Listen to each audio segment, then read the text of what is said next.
नमस्कार दोस्तों, पंजाब केसरी राजस्थान की राजनीतिक चर्चा में मैं आपका दोस्त और होस्ट राहुल आप सभी का बहुत बहुत स्वागत करता हूं। दोस्तों, राजस्थान की भजनलाल शर्मा सरकार वन स्टेट वन इलेक्शन नीति लागू करने की तैयारी कर रही है। इसके तहत आपको बता दें, अब तक अलग अलग समय पर होने वाले स्थानीय निकाय और पंचायती राज संस्थाओं के चुनाव अब एक साथ करवाए जाएंगे। राजस्थान में वन स्टेट वन इलेक्शन के तहत सभी 305 निकायों में एक साथ चुनाव होने वाले हैं। इस पूरे मामले को लेकर स्वायत्त शासन मंत्री झाबर सिंह खर्रा का कहना है कि इस साल नवंबर में स्थानीय निकाय और पंचायती चुनाव जो है वो हो सकते हैं। उन्होंने कहा कि एक साथ चुनाव के लिए अगर ईवीएम कम भी पड़ती है तो पड़ोसी राज्यों से वो मंगवाई जाएगी। तो आखिर संगठन और सरकार वन स्टेट वन इलेक्शन को लेकर कितनी तैयार है, इसी पर आज हम चर्चा करेंगे। और इस चर्चा में हमारे साथ जुड़ गए हैं दो खास मेहमान। बीजेपी प्रवक्ता मनीषा सिंह हमारा हमारा हमारा साथ देंगे इस चर्चा में। मनीषा मैम, बहुत बहुत स्वागत है आपका इस चर्चा में। नमस्कार। और कांग्रेस धन्यवाद। प्रवक्ता डॉक्टर मीनाक्षी सेठी जैदी इस चर्चा में हमारे साथ जुड़ गई है। मीनाक्षी मैम, बहुत बहुत स्वागत है। इस चर्चा को आगे बढ़ाएंगे उससे पहले ओपनिंग नोट लेना चाहूंगा। Manisha ma'am, opening note, one state one election के लिए भजनलाल सरकार कितना तैयार है, क्या कुछ तैयारियां जो है इसको लेकर हो गई है, क्या कहेंगे? बिल्कुल बिल्कुल राहुल जी, सबसे पहले तो मैं वन नेशन वन इलेक्शन की बात करना चाहूंगी जी। कि हमारा जो लोकतंत्र है वो विश्व का सबसे बड़ा लोकतंत्र है और हमें इस पे गर्व है। इसी ढांचे को सुव्यवस्थित और सुदृढ़ करने के लिए वन नेशन वन इलेक्शन की अवधारणा है जो लाई गई है। ये एक नई नहीं है। 1951 में भी एक साथ चुनाव हुए थे, 1957 में भी एक साथ चुनाव हुए थे, जी। 1962 में, 1967 तक एक साथ चुनाव हुए थे। और जैसा कि हम सभी को पता है, 1971 के बाद में ये चुनाव अलग अलग होने लगे जब कांग्रेस का विघटन हुआ। तो भारतीय जनता पार्टी है वो कभी कब से, अटल बिहारी जी वाजपेयी जी हैं, वो जी। उनके टाइम से 1983 से ही एक राष्ट्र एक चुनाव की जो वकालत है वो करती आई है। और माननीय नरेंद्र मोदी जी इसे आगे बढ़ा रहे हैं। तो यहाँ पे इस जो एक राष्ट्र एक चुनाव की जो अवधारणा है, इसका उद्देश्य है वो है लोकसभा व राज्यसभा, राज्य विधानसभाएं हैं और जो स्थानीय निकाय है उन सभी के चुनाव एक साथ करवाना और चुनाव को व्यवस्थित रूप से करवाना और जो प्रशासनिक दक्षता है उसको सुनिश्चित करना है। इस चुनाव के जो उद्देश्य हैं वो बहुत ही जी। अच्छे हैं, क्योंकि चुनाव बार बार चुनाव करवाने से जो नुकसान होते हैं, पहला नुकसान, बार बार चुनाव करने से विकास की गति अवरुद्ध हो जाती है। दूसरा नुकसान, बार बार चुनाव से जो राजनीतिक जो चुनावी दल है, वो जो नेता है और इन्हीं चुनाव में लग जाते हैं और अपनी गुड गवर्नेंस नहीं दे पाते हैं, योजनाएं लागू नहीं हो पाती है। और तीसरी, अगर मैं कहूँ, बार बार चुनाव होने से जो हमारा प्रशासनिक ढांचा है वो भी पूरा जो उनके कार्य है वो अवरुद्ध हो जाते हैं और जी। अधिकारी, कर्मचारी, शिक्षक वर्ग है, सभी इन चुनाव में लग जाते हैं। यहाँ तक कि बच्चों की पढ़ाई तक रुक जाती है। तो इस तरह की जो बार बार नुकसान होते हैं, बार बार चुनाव में जो वोट में खर्चा होता है, एक वोट का 1400 रुपए का खर्चा है, तो यहाँ पे हम 1,35,000 करोड़ का जो खर्चा होता है एक चुनाव में, और इस तरह से लोकसभा के चुनाव में खर्चा होगा, फिर राज्य स्थानीय जो चुनाव होंगे उनमें खर्चा होगा। तो इस तरह से बहुत सारा खर्चा जो है वो बढ़ रहा है। तो इसको कम करने के लिए एक राष्ट्र एक चुनाव की जो नीति है, उस जो अवधारणा, उसको लागू किया जाना चाहिए। बार बार चुनाव जो नहीं होंगे तो यहाँ पे विकास को गति मिलेगी, समय बचेगा, खर्चा बचेगा और जो जीडीपी है उसमें भी हमारे जब रिपोर्ट आई है उसके अंदर कि 1.5 जो परसेंट है उसकी वृद्धि होगी। तो जो जी। ये जो राजनेता है वो बार बार चुनाव नहीं लड़ पाएंगे, नए लोगों को भी अवसर मिलेगा और सबसे बड़ी बात है कि जो परिवारवाद है उससे छुटकारा मिलेगा। तो यहाँ पे मैं कहना चाहूंगी कि यहाँ पे जो हमारी जो सरकार है, हमारी श्रीमान भजनलाल जी की जो सरकार है, वो भी इसी नीति पर काम कर रही है। और अभी जो निकाय है उनकी जो तैयारियां हैं वो पूरी तरह से है, परिसीमन हो रहा है वहां पे और एक साथ चुनाव करवाने की पूरी पूरी तैयारियां यहाँ पे की जा रही है। जी। चलिए, मीनाक्षी जी, ओपनिंग नोट मैम। जी। सबसे पहले तो जो मनीषा जी ने ओपनिंग नोट दिया है उन्हीं में कुछ कहना चाहूंगी। मनीषा जी, मुझे लगता है कि वन स्टेट वन इलेक्शन की बजाय वन नेशन वन इलेक्शन पे ज्यादा बोल गई। चलिए, खैर कोई बात नहीं, कई बार थोड़ा समझने में भी टॉपिक को हो सकता है कि कुछ भूल रह गई हो। लेकिन मैं दो चीजों की तरफ ध्यान आकर्षित करना चाहूंगी। एक तो कॉन्स्टिट्यूशन में जो हमारे पंचायती राज का सिस्टम है वो आर्टिकल 243E में पंचायत का ड्यूरेशन बताया गया है, और 243U के अंदर हमारे नगर पालिका का ड्यूरेशन बताया गया है। उसमें क्लियर कट लिखा हुआ है कि वो जो ड्यूरेशन होगा वो फर्स्ट मीटिंग से 5 साल तक का होगा, and no longer. Clear cut लिखा हुआ है, एंड नो लॉन्गर, मतलब उससे बढ़ाया नहीं जाएगा। तो कॉन्स्टिट्यूशन में क्लियर कट प्रोविजन पंचायत के लिए भी और नगर पालिका के लिए ये है। और इसी आर्टिकल का जो सब आर्टिकल 3 है उसमें लिखा हुआ है कि an election to constitute a panchayat shall be completed before the completion of the period of that particular panchayat और नगर पालिका। तो दो चीजें इसमें निकल के आई। एक तो ये कि 5 साल ही उसका ड्यूरेशन है, उससे बढ़ाया नहीं जा सकता, और इलेक्शन करने का जो मैंडेट है वो 5 साल खत्म होने से पहले पहले होगा। तो अब इसमें जो हमारी जो आज की तारीख में राजस्थान में स्थिति है, वो राजस्थान में 6759 जो पंचायतें हैं उनका कार्यकाल 31/1/2025 को खत्म हो चुका है, और जो हमारे 49 नगरीय निकाय हैं उनका नवंबर 2024 में खत्म हो चुका है। तो अगर हम संविधान को मानते हैं और संविधान के हिसाब से हम चलते हैं तो हमें यहाँ पे इलेक्शन उससे पहले करवा देने चाहिए थे, ये हमारा संविधान कहता है। और वो भी उस धरती पे हम ये बात कर रहे हैं जो कि 2 अक्टूबर 1959 में राजस्थान पहला वो राज्य था जहां पे पंचायती राज सिस्टम का शुभारंभ किया गया था। तो जो ये हमारे अभी जो सरकार है, ये सरकार कहती रहती है कि विपक्ष ने क्या किया है, कांग्रेस ने इतने सालों में क्या किया। तो कांग्रेस यहाँ पे ये पंचायती राज सिस्टम सबसे पहले लेके आई थी, जिसकी की धज्जियां अब वर्तमान सरकार के द्वारा उड़ाई जा रही।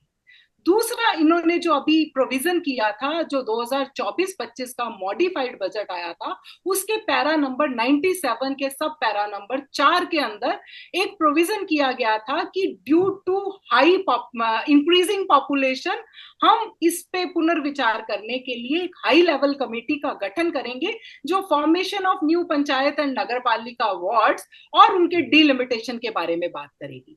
तो अब जो मैं कह रही थी कि जो दूसरा पॉइंट है, वो दूसरा पॉइंट ये है, यहाँ पे हाई लेवल कमेटी का गठन करने की बात हुई थी, लेकिन वो किस कंटेक्स्ट में बात हुई थी कि हम बढ़ती हुई पॉपुलेशन के आधार पे जो हमारा डिलिमिटेशन है, जो परिसीमन का काम है, जिस परिसीमन का बहाना लेके ये जो स्थानीय निकाय के चुनावों को आगे खिसकाने की रणनीति वर्तमान सरकार के द्वारा अपनाई जा रही है, उसमें हवाला दिया गया था कि बढ़ती हुई जनसंख्या। अब बढ़ती हुई जनसंख्या तो हमें तब पता चलेगी तो जब हम सेंसस करेंगे।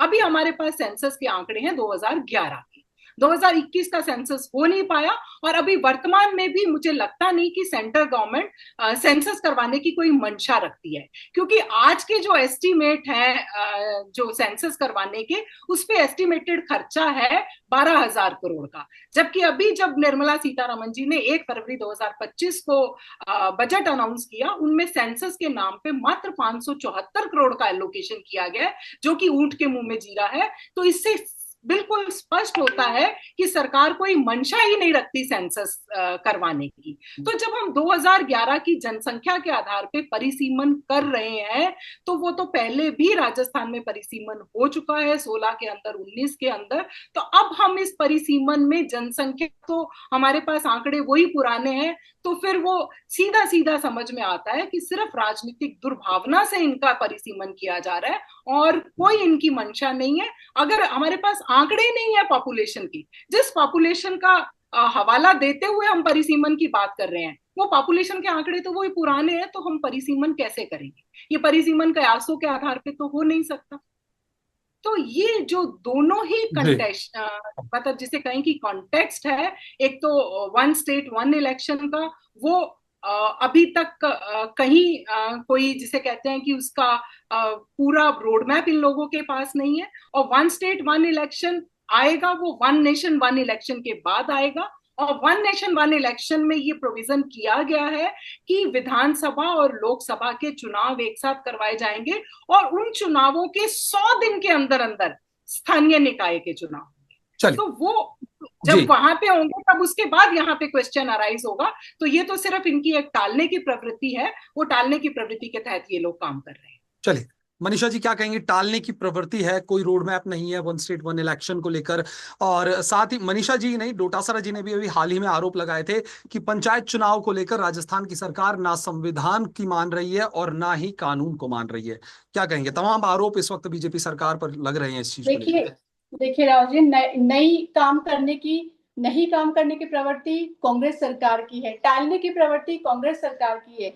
जो डोटासरा जी के भी बयान आ रहे हैं उसमें ये जी लिखा है कि उन्होंने जिन वार्डों का जब पहले जो वार्ड बनाए थे उनको जी उन्होंने बिल्कुल बराबर बराबर जो उनका वर्गीकरण हुआ है वो नहीं किया गया। जो पंचायती राज है उनका भी बराबर वर्गीकरण नहीं किया गया। अभी जो वर्तमान सरकार है वो इनको वर्गीकृत कर रही है, इनका परिसीमन कर रही है, तो भी इनको परेशानी हो रही है। यहाँ पे देखा जा रहा है कि भजन लाल जी की सरकार है वो अच्छा काम कर रही है तो भी इनको परेशानी हो रही है। यहाँ पे परिसीमन किया जा रहा है बराबर बराबर।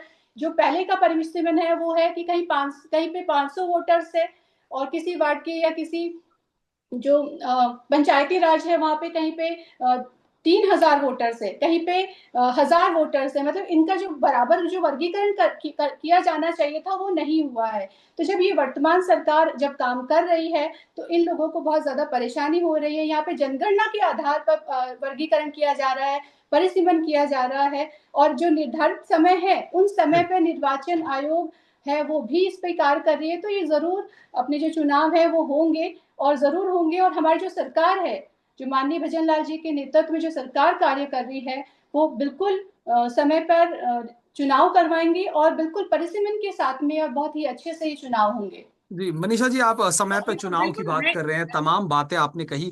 तो वहीं डोटासरा जी ने हाल ही में एक बयान दिया है, उसकी मैं आपको बता दूं। उन्होंने कहा है कि चुनाव की तैयारी जो है वो 6 महीने पहले होनी चाहिए। समय अवधि से पहले चुनाव करवाने चाहिए थे। ये संविधान प्रदत्त है, इसकी पालना राज्य सरकार आखिर क्यों नहीं कर रही।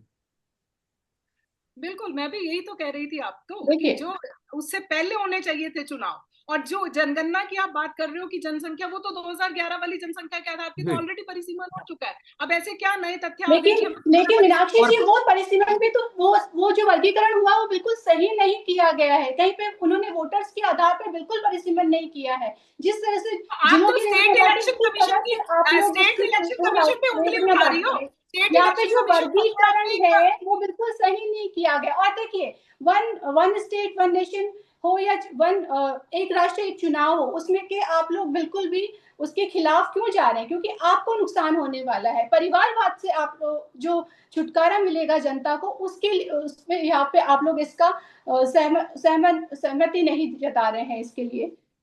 मैम, कहीं ना कहीं परिवारवाद बीजेपी पे ये आरोप कहाँ भी से लग आ रहे गया? हैं कि देखिए, कांग्रेस समर्थित जो वार्ड है उनको बड़ा किया जा रहा है आप और असहमत बीजेपी क्यों समर्थक है? जो आप वार्ड है वन उनकी नेशन संख्या वन छोटी कर दी इलेक्शन गई से है। असहमत क्यों है? वन स्टेट वन इलेक्शन से असहमत क्यों है? ये बता दीजिए आप मीनाक्षी नहीं, जी। तो मैं तो ये बता रही हूँ, मैं तो आपसे पहले ये पूछ रही हूँ ना कि जब 6,759 जो पंचायतें हैं उनका कार्यकाल 31/1/2025 को खत्म हो गया, संविधान में बाध्यता थी उससे पहले इलेक्शन करवाए जाने की, तो वो क्यों नहीं करवाया? परिसीमन में समय लग रहा है, वर्गीकरण अरे में समय तो लग रहा है। मैंने संविधान आपको से बता ऊपर हो दिया गए, ये चीज, क्योंकि संविधान से ऊपर हो गए। आपका जो पिछली बार वाला जो वार्डों का वर्गीकरण किया गया था, मैंने यही अरे तो बताया है कि मनीषा जी, कहीं पे हम 500 संविधान से वोटर्स बंधे है, हुए कहीं पे हैं 3,000 मनीषा जी, वोटर्स है, हमारे घर कहीं पे का ये पंचायती नहीं है। राज्यों में कहीं पे संख्या कम है, कहीं पे ज्यादा है।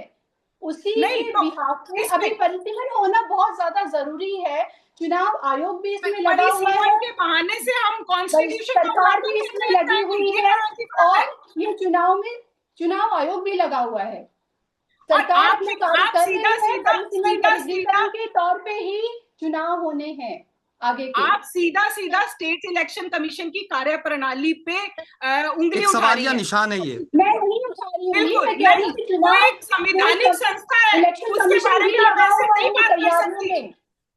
उसके बारे मीनाक्षी में जी, आप आप ऐसे बात बताइए, नहीं कर सकती। आपको क्या परेशानी है वन स्टेट वन जो इलेक्शन होने हैं उसके लिए? मैं आपसे यही हाँ, पूछ रही हूँ, वन अगर नेशन वन इलेक्शन से क्या परेशानी है? मैं ये अभी वन कांग्रेस स्टेट वन सरकार को इलेक्शन, इससे क्या परेशानी हो रही है? क्यों वो इससे असहमत है? मैं आपसे ये पूछना चाह रही हूँ। चलिए मैं कह रही हूँ कि वन मीनाक्षी जी बताएं कि वन क्या इलेक्शन, क्या असहमति की क्या कुछ वजह है। वन स्टेट वन इलेक्शन अगर उसको जब भी किया जाएगा तो उसका एक रोड मैप होगा। मेरा जी तो ये एक मानना है कि भाई जो हमारी संविधान में जो सीमा थी उस सीमा का उल्लंघन क्यों किया जा रहा है। संविधान हमारा सुप्रीम लॉ ऑफ लैंड है और ये कह रही है कि जो पिछला जो आप परिसीमन था वो गलत किया गया था। वो राशि जी, आप परिसीमन रोड मैप की बात कर रहे हैं, मेरे पास में पूरा वन नेशन वन इलेक्शन का रोड मैप है। आप पूरे अभी नेशन हम की वन बात कर रहे स्टेट हैं, वन वन इलेक्शन स्टेट की वन बात कर इलेक्शन रहे की हैं। भी बात जो कर रहे हैं उसी में सेम वही है कि नहीं सभी की अभी सहमति आई है। अभी आप मनीषा लोगों जी की अब आप बोल असहमति लिए, क्यों मुझे नहीं बोल आई है? लेने देखिए, दीजिए। आप बोल लिए, असहमति मुझे बोल लेने दीजिए। जी मैं आपको यही कह रही हूँ। हाँ ठीक है, आप जवाब दीजिए, असहमति क्यों है कांग्रेस सरकार जी नहीं की? तो चलिए, मैं तो देखो चलिए मनीषा जी, मीनाक्षी मैं जी से तो जवाब ले लेते हैं। मीनाक्षी जी। जी हाँ देखिए, मैं एक तो ये कह रही हूँ कि ये मनीषा जी जो स्टेट इलेक्शन कमीशन पे उंगली उठा रही है क्योंकि पिछला परिसीमन उनके द्वारा किया गया था, जी तो वो भी एक संवैधानिक संस्था है और इसका पूरा एक प्रोसीजर होता है कि जब भी मतदाता सूचियां पुनरीक्षण किया जाता है तो वो सारी की सारी मतदाता सूचियां प्रकाशित की जाती हैं, उनपे आपत्तियां ली जाती हैं। जी तो आपत्तियां जब ये लोग विपक्ष में बैठे थे तो ये दे सकते थे और जो संवैधानिक संस्था ने जो काम किया है उसको हम पार्टी बदलने पे ये नहीं कह सकते कि उसने ये गलत काम किया है। तो एक तो मेरी ऑब्जेक्शन ये है। दूसरा ये है कि वन स्टेट वन इलेक्शन का अगर आपके पास कोई रोड मैप होता तो आप जो संविधान प्रदत्त सीमा थी उससे पहले पहले इलेक्शन करवाते ना। आप पिछले 1.25 साल से सरकार में हो यहाँ पे, तब आपने उस टाइम पे ये काम क्यों नहीं किया जो काम आपको पहले कर लेना चाहिए था। ये सबको पता था कि 31 जनवरी 2025 को 6,759 पंचायतों का समय सीमा खत्म हो जाएगी और जो हमारे 49 नगरीय निकाय हैं उनकी नवंबर 24 में समय सीमा खत्म हो जाएगी और अभी 31 मार्च 2025 को फिर 704 ग्राम पंचायत की समय सीमा खत्म हो रही है। तो हम जो एक चुने हुए जनप्रतिनिधियों की जगह पे जब हम एडमिनिस्ट्रेटर लाके बिठा रहे हैं तो कहीं हम लोकतंत्र की हत्या कर रहे हैं, हम लोकतंत्र की हत्या के जिम्मेदार हैं। तो इसका जवाब दीजिए ना आप कि जी चलिए, आपने समय रहते क्यों नहीं चेते आप। चलिए मीनाक्षी जी, मनीषा मैम क्या कहेंगी? जी बिल्कुल बिल्कुल, मीनाक्षी कहीं ना जी, कहीं मैं आपको ये संविधान का बताना चाहूंगी। उल्लंघन किया जा रहा है और चुनाव आयोग परिसीमन जो है उन्होंने किया था, तो उसको लेकर ये दोनों सवालों का देखिए, जवाब। चुनाव आयोग अपना काम कर रहा है, आप भी उनपे क्वेश्चन मार्क लगा रही हैं। पहली बात तो ये, आप खुद सवाल उठा रही हैं। और जब परिसीमन की बात है, वर्गीकरण की बात है, तो उसमें मैंने क्या समय सवाल लगता है। उसमें समय लगता है। देखिए, समय समय लगेगा। परिसीमन अगर जिस तरह से, अगर बिल्कुल बहुत ही सही तरह से वर्गीकरण किया जाएगा तो उसमें समय लगेगा ही लगेगा।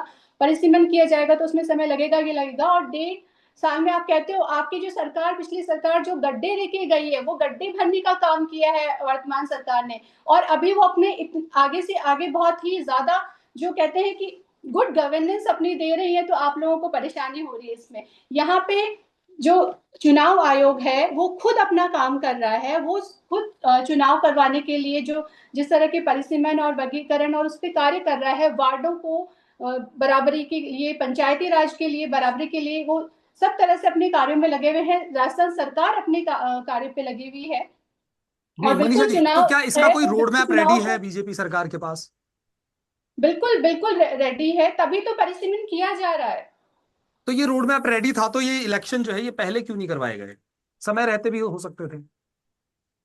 इलेक्शन बिल्कुल समय रहते ही इसकी पूरी तैयारियां हैं।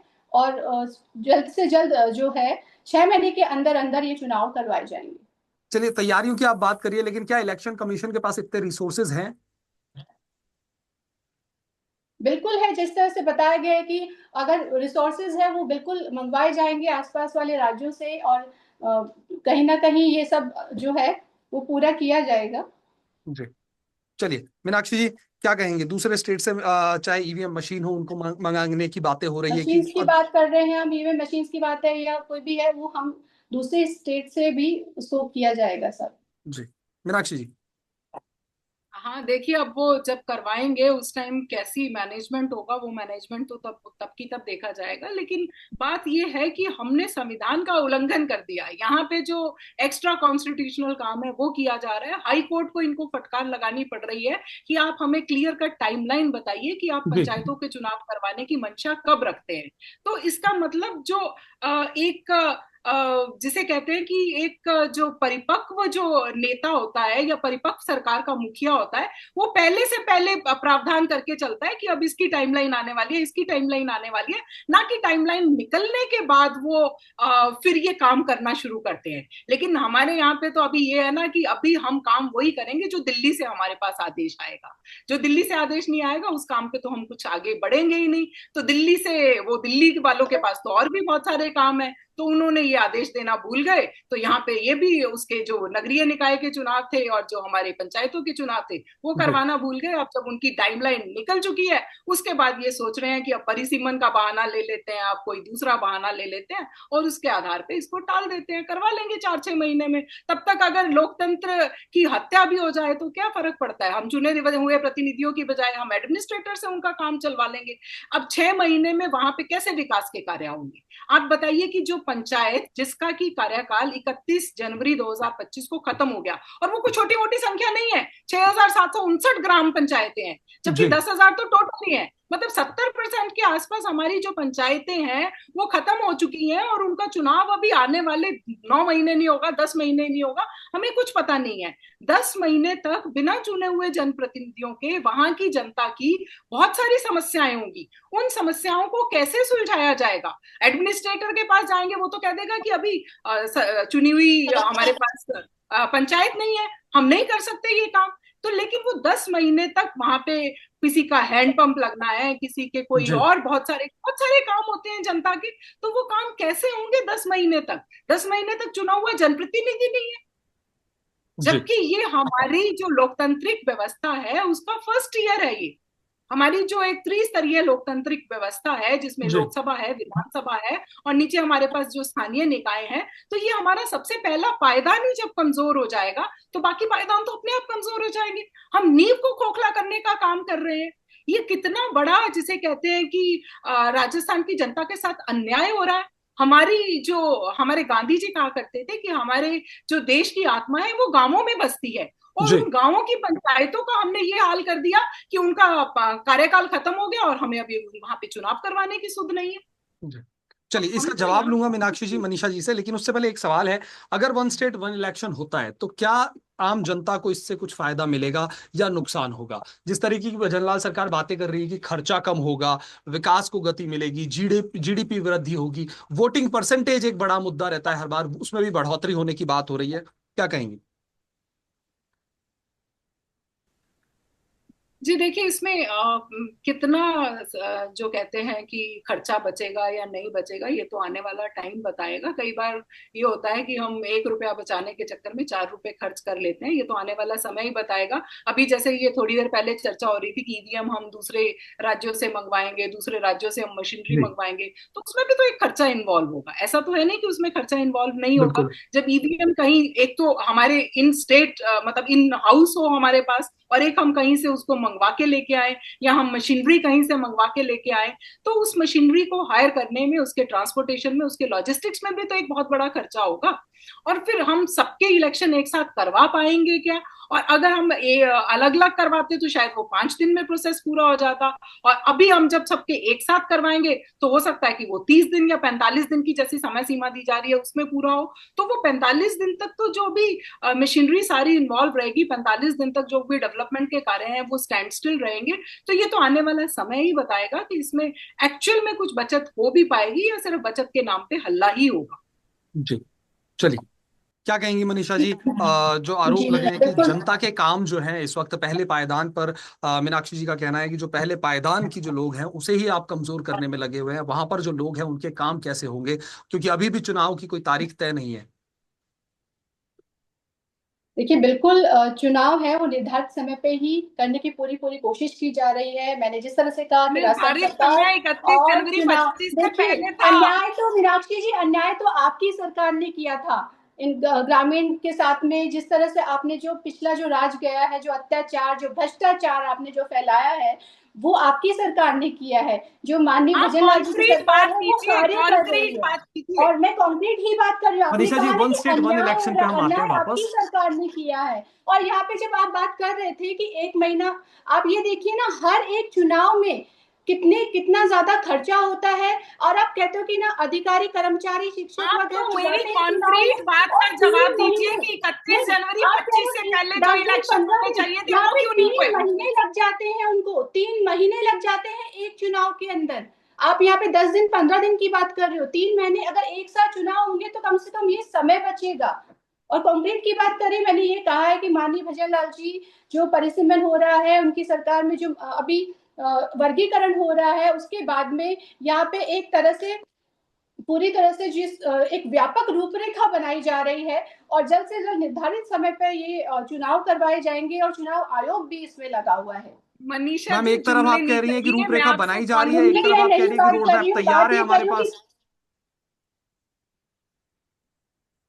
कि जी राहुल जी, मैम एक तरफ आप कह रही हैं कि रूपरेखा बनाई जा रही है, वहीं अभी आप कह रहे हैं कि रोड मैप हमारे रोड पास मैप तैयार है। बिल्कुल तैयार है, एक व्यापक रूपरेखा बनाई गई है। और मैंने जिस तरह से कहा कि वर्गीकरण और परिसीमन के बाद में ये जो जी, चुनाव है वो निर्धारित समय पे होने जा रहे हैं, आप वेट तो करिए। निर्धारित समय निकल चुका है, यही मैं बार निर्धारित बार जो, निवेदन कर रही हूँ। आगे आने वाले समय पे बिल्कुल चुनाव आयोग और जो सरकार है वो बिल्कुल आगे आने वाले टाइम पे ये चुनाव जल्द से जल्द होंगे। अब जल्द जी, से जल्द, अभी भी नवंबर 25 की डेडलाइन दी है और उनका टाइमलाइन खत्म हुए भी 2 महीने होने को आ गए। देखिए ये कह मीनाक्षी रही हूँ जी, मैं आपसे। समय लगता है, समय लगता है समय गुड गवर्नेंस समय इन लगता सब, है, ये अभी अपने देखिए घर मेरी का बात काम सुनिए, नहीं है, समय संविधान में लगता है लिखा इन हुआ सब है। चीजों में। अगर परिसीमन किया जा रहा है तो उसमें समय लगेगा ही लगेगा, ऐसे एक दिन में परिसीमन नहीं होता है। संविधान से ऊपर हैं क्या आप और मैं? संविधान से बंधे हुए हैं हम लोग। संविधान में समय सीमा थी कि 5 साल के अंदर अंदर चुनाव करवाने हैं। वो समय सीमा निकल गई, मैं उसका उल्लेख कर रही हूँ बार बार। आप उस बात पे आ ही नहीं रही हो कि मैं संविधान उसी का मैं उस उल्लंघन क्यों किया गया। मैं उसी बात पे आ रही हूँ। उल्लंघन जिस इन चीजों में समय लगता है, अगर परिसीमन हो रहा है तो अरे उसमें समय समय लगता है, लगेगा। फिर वही बच्चों वाली बात। समय लगता है तो समय हमें पहले पता था कि 31 जनवरी 25 को खत्म हो रहा है। हमने उससे पहले एक्शन क्यों नहीं लिया? हमने संविधान नहीं पढ़ा क्या हमने? मतलब ये कोई हमारे घर की चीज थोड़ी ना है। ये संविधान में लिखा हुआ है कि उसके बाद नहीं, नो लॉन्गर इलेक्शन जो हेल्ड होंगे, शेल वर्ड यूज किया गया है वहां पे कि जब उसका कार्यकाल खत्म होगा उससे पहले पहले इलेक्शन हेल्ड करवाए जाएंगे। तो ये संविधानेतर कार्य क्यों किया जा रहा है? मैं तो ये प्रश्न उठा रही हूँ बार बार। आप ये कह मैं रही है कि आपसे समय पूछना सीमा में कर चाहूंगी, दिया जाएगा। मैं आपसे मीनाक्षी जी पूछना, क्या पहले कभी इस तरह से चुनाव नहीं हुए, लेट नहीं हुए? आपकी सरकार में लेट चुनाव नहीं हुए? आप मुझे ये आप आंकड़ा बताइए, दीजिए। जवाब दीजिए। आप आप गुड गवर्नेंस की बात करते हो, आप क्या आंकड़ा आपकी सरकार ने दीजिए। क्या किया? आपकी आप सरकार ने आंकड़ा क्या दीजिए। किया? मैं आप यहाँ आपको पे फैक्ट अगर बता एक रही हूँ। चुनाव, एक नहीं, अगर मैं आप बताती, आप एक चुनाव की बातें, पहले 7 चुनाव हुए थे ना, एक साथ चुनाव हुए हैं हमेशा से।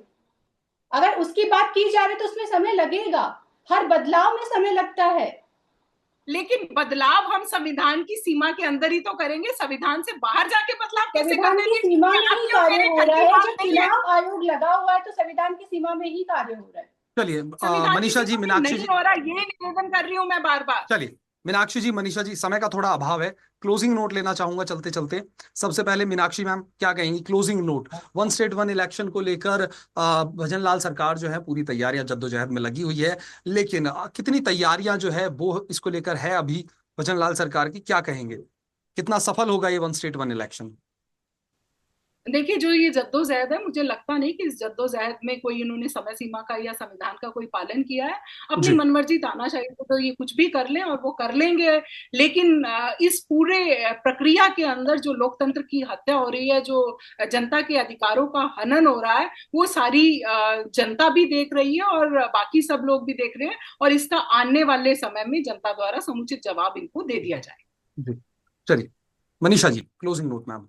देखिए, जनता जवाब इनको दे चुकी है, विधानसभा चुनाव में भी और लोकसभा चुनाव में भी, और आगे जो पिछले जितने चुनाव हुए हैं उतनी सब चुनाव में इनको लोकसभा जनता चुनाव जवाब में दे तो चुकी है। 11 और सीट हम दूसरी लेके बात आए है, हैं, अन्याय उसका की जवाब बात है बिल्कुल तो दे चुकी जनता जानती है अन्याय किसने किया है ना। जनता, आपको भी पता है जनता किसके साथ में है, मोदी जी के साथ में है जनता, हमारी भजनलाल सरकार के साथ में है। और आप लोग इन चीजों से असहमत है क्योंकि क्योंकि आपको आपकी पार्टी को नुकसान होने वाला है, आपकी पार्टी का अस्तित्व खत्म होने वाला है, आपको उसका डर है। यहाँ पे आपके परिवारवाद से छुटकारा मिलने वाला, आपको उसका डर है। इसलिए आप लोग इस इन चीजों से असहमत हो रहे हैं। और जो वन नेशन वन इलेक्शन की बात करें या हम वन स्टेट वन इलेक्शन की बात करें, तो ये चुनाव है, ये हमेशा जनता के लिए बहुत ही ज्यादा लाभकारी होगा। सभी की परफॉर्मेंस देखने को मिलेगी, इसमें वर्किंग टाइम बढ़ेगा, जनता को अधिक से अधिक लाभ होगा, तो जनता इसके पक्ष में है। अगर हम बात करते हैं सहमति की, तो अगर हम वन नेशन वन इलेक्शन की भी बात करते हैं, तो यहाँ पे दिया गया है, जो समिति है उसके द्वारा, उच्च स्तरीय समिति है उसके द्वारा यहाँ बताया गया है